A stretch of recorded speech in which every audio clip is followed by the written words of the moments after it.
గౌరవనీయులైన ముఖ్యమంత్రి వర్యులు చంద్రబాబు నాయుడు గారికి జన్మదినం శుభాకాంక్షలు.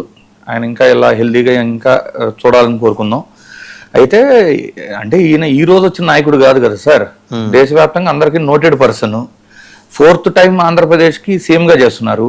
సో ఆబ్వియస్లీ ఆ బర్త్డే విషెస్ అనేది ఇంకా ఈ రోజు అంతా వస్తానే నడుస్తూనే ఉంటుంది ఈరోజు. అయితే ఈ రోజున అన్నా క్యాంటీన్లో ఉచిత భోజనం భువనేశ్వర్ గారు ఆఫర్ చేయటం అనేది అది కూడా అభినందనీయం. ఇక్కడ ఒక చిన్న అబ్జర్వేషన్ చెప్తా సార్, నెగిటివ్ ఏం కాదు. అన్నా క్యాంటీన్లు అనేది ఒక గుడ్ కాన్సెప్ట్. కాకపోతే నా అబ్జర్వేషన్ ఏంటంటే, ఏదైనా ప్రభుత్వం ఒక స్కీమ్ కానీ ఒక పథకం కానీ ఒక బెనిఫిట్ కానీ ఒకటి తీసుకొస్తే అది అర్హులైన ప్రతి ఒక్కళ్ళకి అందే విధంగా ఉండాలి అనేది నా అబ్జర్వేషన్ సార్, అంటే నా ఒపీనియన్. ఇప్పుడు అన్నా క్యాంటీన్లు అనేవి రీసెంట్గా ఒక 60+ 63 ఏమో కొత్తగా స్టార్ట్ చేశారు. టోటల్గా 269 అయినాయి. వీటిల్లో ఒక 65 అన్నా క్యాంటీన్లు గ్రామీణ ప్రాంతాల్లో ఉంది, మిగిలినవన్నీ కూడా కేవలం పట్టణ ప్రాంతాల్లోనే ఉంది. ఇక్కడ కానీ మీరు చెక్ చేసుకుంటే ఆంధ్రప్రదేశ్ రాష్ట్ర జనాభాలో 0.1% పీపుల్ మాత్రమే అన్నా క్యాంటీన్లో లబ్ధిదారులు, అంటే భోజనం చేసేవాళ్ళు. అంటే 2 లక్షల మంది, అది ఒప్పుకుంటాను నేను కూడా. రోజుకు 2 లక్షల మంది తింటున్నారంటే ఉదయం మధ్యాహ్నం సాయంత్రం అంటే రోజుకు 70,000 మంది తింటున్నట్టు. ఆ 2 లక్షలు డివైడెడ్ బై 3 పూటలు చేస్తే ఆ 70,000 ఎంత? 5.5 కోట్ల పైన జనాభా ఉన్న మన రాష్ట్రంలో ఈ 70,000 ద్వారా అందేది 0.12% ఆఫ్ పీపుల్ మాత్రమే, అంటే 1% ఆఫ్ పీపుల్ కూడా కాదు. రెండోది, ఇది ప్రచార ఆర్భాటము పబ్లిసిటీకి బాగా పనికొస్తుంది. కానీ ఇప్పుడు నేను నా ఒపీనియన్ చెప్తున్నా.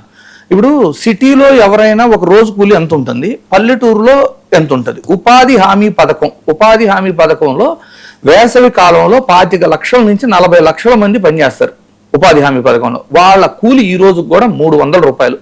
రీసెంట్గా ఏదో పెంచారు 7 రూపాయలు. 300 రూపాయలు కూలి తీసుకొని గ్రామీణ ప్రాంతాల్లోనూ రోడ్ల వర్కుల దగ్గర ఎక్కడో చోట వర్క్ చేస్తున్న ఉపాధి హామీ పనుల్లో పనిచేసి కూలీలు ఉండారు చూసారా, అలాంటి వాళ్ళకు కూడా ఇలాంటి పథకాలు రీచ్ అయ్యి వాళ్ళకు కూడా అందించగలగాలి కదా. అలా కాకుండా కేవలం ఓన్లీ అర్బన్లో టౌనుల్లో, అంటే అందరూ అర్బన్ వస్తుంటారు కాబట్టి పనుల రీత్యా వాళ్ళకి కనపడటం కోసం, పబ్లిసిటీ కోసం. ఎందుకు నేను ఈ పథకం మంచిదనే చెప్తున్నామండి, క్లారిటీగానండి. 0.12% పీపుల్ కూడా అందని పథకం, గ్రామీణ ప్రాంతాల్లో 300 రూపాయలకే కూలికి వెళ్తున్న ఉపాధి హామీ పథకం, అంటే అందులో వెళ్ళే కూలీలను కూడా అందే విధంగా దీన్ని ఇంకొంచెం డిజైన్ చేయగలిగితే ఇంకా బాగుంటుంది అనేది నా ఒపీనియన్.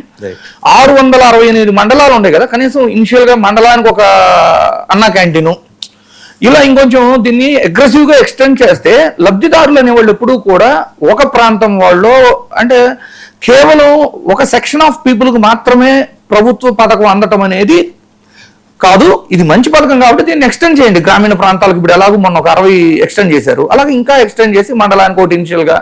అండ్ ఎస్పెషల్లీ నా ఒపీనియన్ ఏంటంటే, 300 రూపాయల కూలి కోసం వెళ్తున్న గ్రామీణ ప్రాంత కూలీలను ఎందుకు వదిలేయాలి? వాళ్ళని కూడా కన్సిడర్ చేయాలి కదా. వేసవి కాలంలో 25 లక్షల నుంచి 40 లక్షల మంది ఉంటారు సార్ ఉపాధి హామీ పథకంలో. వాళ్ళకు కూడా ఈ బెనిఫిట్స్ అందే విధంగా చర్యలు తీసుకుంటే ఇంకా బాగుంటుందని కోరుకుంటున్నా. రైట్. మన కొండా రాజీవ్ గాంధీ గారు వైసీపీ అధికార ప్రతినిధి, వారు కూడా జాయిన్ అయ్యారు. నమస్తే.